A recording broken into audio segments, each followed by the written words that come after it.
5 चुनाव हारने के बाद भी एक कांग्रेसी नेता का उत्साह कम नहीं हुआ। आज भी वह चुनाव लड़ने को तैयार हैं। 2009 के लोकसभा चुनाव में डॉक्टर अशोक कुमार को कांग्रेस ने अपना उम्मीदवार बनाया। वे जदयू के महेश्वर हजारी के हाथों पराजित हुए। 2014 में वे लोजपा के रामचंद्र पासवान से हारे।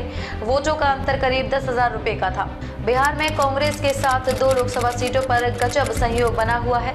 समस्तीपुर में उसके उम्मीदवार लगातार हार के बाद भी मैदान में डटे हुए हैं। उधर पटना साहिब का हाल ये है कि एक बार जो हार कर जाते हैं, दोबारा लड़ने की हिम्मत नहीं जुटा पाती। नतीजा समस्तीपुर के लिए कांग्रेस को उम्मीदवार खोजने की जरूरत नहीं पड़ती है, मगर पटना साहिब के लिए हर एक चुनाव में नए उम्मीदवार को उतारना पड़ता है।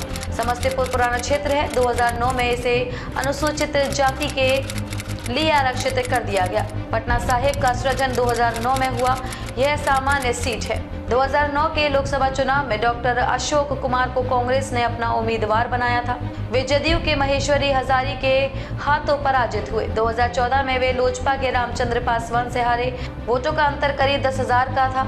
लोकसभा चुनाव में इसे कम अंतर से हार की श्रेणी में रखा जाता है। 2019 में भी कांग्रेस ने डॉक्टर कुमार को ही आजमाया। वह फिर भी लोजपा के रामचंद्र पासवान के हाथों पराजित हुए। जीत का अंतर करीब 2.5 लाख वोटों का था। रामचंद्र पासवान का निधन हुआ। उपचुनाव में कांग्रेस की ओर से डॉक्टर अशोक कुमार और लोजपा की ओर से दिवंगत रामचंद्र पासवान के पुत्र प्रिंस राज खड़े हुए। इस बार उनकी हार 1 लाख से कुछ अधिक वोटों के अंतर से हुई। किस्सा यही समाप्त नहीं हो रहा। डॉक्टर अशोक कुमार का उत्साह और कांग्रेस का उन पर विश्वास कम नहीं हुआ। लोकसभा चुनाव में उनकी हार की शुरुआत 1991 से हुई। उस समय वे रामविलास पासवान से पराजित हुए थे।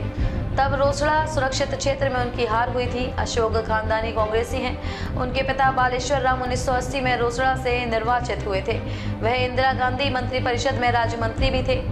वैसे लोकसभा चुनाव की लगातार हार के बावजूद वे कई बार विधायक बने। 2000 में राबड़ी मंत्रिमंडल में वे कैबिनेट मंत्री थे।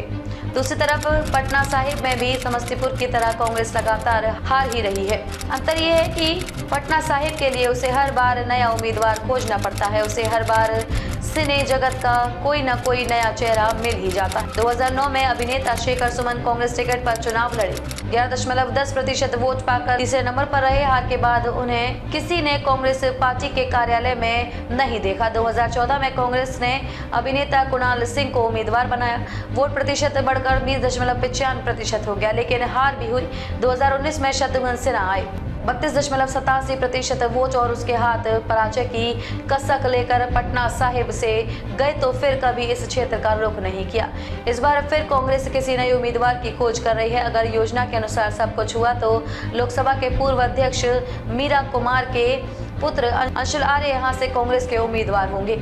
खबरों में अब तक के लिए बस इतना ही। फिर होगी आपसे मुलाकात ऐसी किसी बड़ी और खास खबर के साथ। तब तक के लिए नमस्कार और देखते रहिए जन अखबार न्यूज।